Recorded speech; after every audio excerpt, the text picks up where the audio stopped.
दोस्तों, इतिहास के इस बेहद दिलचस्प विश्लेषण में सभी का स्वागत है।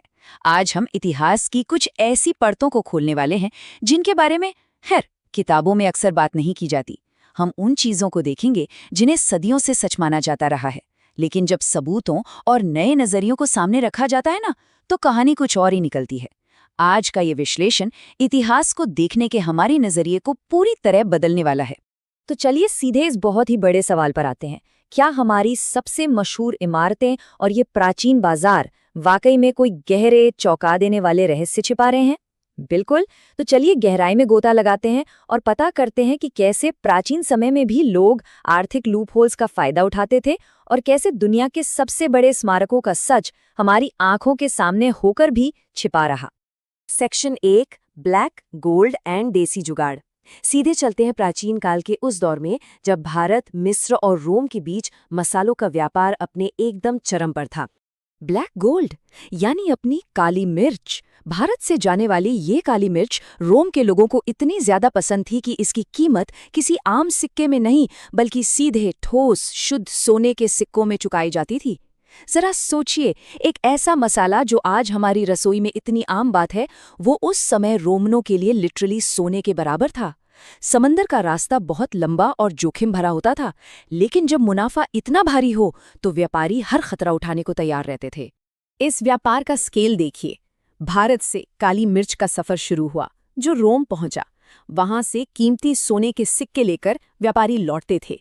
ये वापसी का सफर अक्सर मिस्र से होकर गुजरता था, जहां विशाल पिरामिडों के ठीक साए से होते हुए ये सोना वापस भारत आता था। सच कहूं तो ये कोई छोटा मोटा व्यापार नहीं था, बल्कि एक विशाल इंटरनेशनल नेटवर्क था। अब यहाँ आता है असली देसी जुगाड़। भारतीय व्यापारियों ने इन भारी भरकम विदेशी रोमन सोने के सिक्कों का क्या किया? उन्हें ऐसे ही इस्तेमाल करने के बजाय सीधा गला दिया और फिर उनसे अपनी खुद की मोहर वाले लोकल सिक्के ढाल लिए। इससे उनके अपने बाजारों में लेन देन करना बहुत आसान और सुरक्षित हो गया। एकदम जीनियस। तो इसका मतलब क्या है? ये प्राचीन आर्थिक वैश्वीकरण का एक बेहतरीन उदाहरण है। ये हमें साफ दिखाता है कि चालाक और समझदार लोगों ने हमेशा से ही सिस्टम में अपने फायदे के लिए रास्ते निकाल लिए हैं। इंसान की ये जुगाड़ वाली फितरत आज की नहीं है, बल्कि सदियों पुरानी है। चलिए आगे बढ़ते हैं। Section 2, the real sphinx face. अब देखते हैं कि कैसे ये हमारी अगली कहानी से जुड़ता है, जहां एक बहुत बड़े ऐतिहासिक स्मारक को ही सचमुच में दोबारा तराश दिया गया। अब ग्रेट स्फिंक्स की तस्वीरें तो सबने देखी होंगी, लेकिन एक बहुत ही अजीब बात है। अगर स्फिंक्स को बिल्कुल साइड से देखा जाए तो उसका सिर उसके इतने विशालकाय शरीर के मुकाबले बहुत ही ज्यादा छोटा लगता है। सदियों तक लगा कि वही शायद इसके डिजाइन में ही कोई कमी रह गई होगी, लेकिन नई रिसर्च एक बिल्कुल अलग और चौंकाने वाली कहानी बताती है। अब जो बात वाकई दिलचस्प है वो ये है कि स्फिंक्स का सिर हमेशा से किसी इंसान या फेरो का था ही नहीं।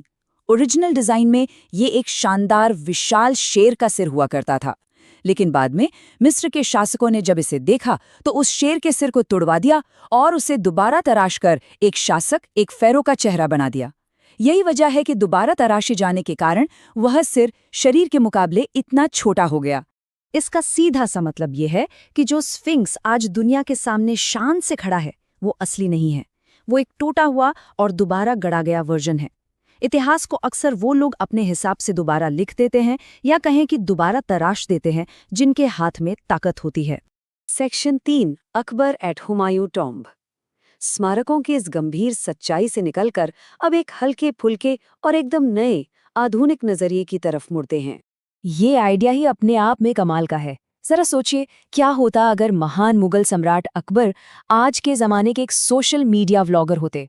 ये सोर्स मटेरियल हमें दिखाता है कि एआई का इस्तेमाल करके कैसे ऐतिहासिक किरदारों को एकदम आज के रंग ढंग में ढाला जा सकता है। ये इतिहास को उबाऊ किताबों से निकालकर सीधे फोन स्क्रीन पर जिंदा कर देता है। और इस एआई वीडियो का ये डायलॉग ही सुन लीजिए।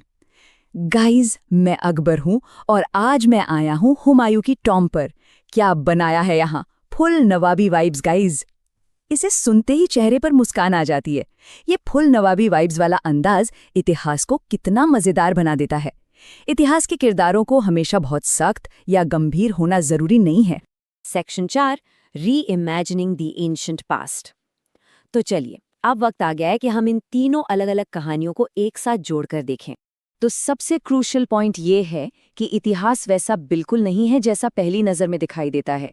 हमने देखा कि कैसे प्राचीन मसाला व्यापार में एक चालाक देसी जुगाड़ ने रोमन सिक्कों को पूरी तरह बदल दिया। फिर हमने समझा कि कैसे स्फिंक्स जैसे विशाल इमारत पर सच्चाई को छिपाने की कोशिश की गई। और अंत में कैसे आधुनिक एआई तकनीक हमें उन्हीं ऐतिहासिक किरदारों को नवाबी वाइब्स के साथ दोबारा जीने का मौका दे रही है। ये सब दिखाता है कि इंसान की चालाकी और खुद को व्यक्त करने की चाहत हर युग में एक जैसी रही है। तो जाते जाते एक बहुत ही गहरे सवाल पर विचार करना बनता है। दुनिया में ऐसी और कितनी मशहूर इमारतें या ऐतिहासिक कहानियां होंगी जो अपने अंदर एक बिल्कुल ही अलग सच्चाई छिपाए बैठी हैं? अगली बार जब कोई इतिहास की किताब पढ़ी जाए तो ये सवाल जरूर उठना चाहिए। इस विश्लेषण में साथ बने रहने के लिए बहुत बहुत धन्यवाद। खोजते रहिए और सीखते रहिए।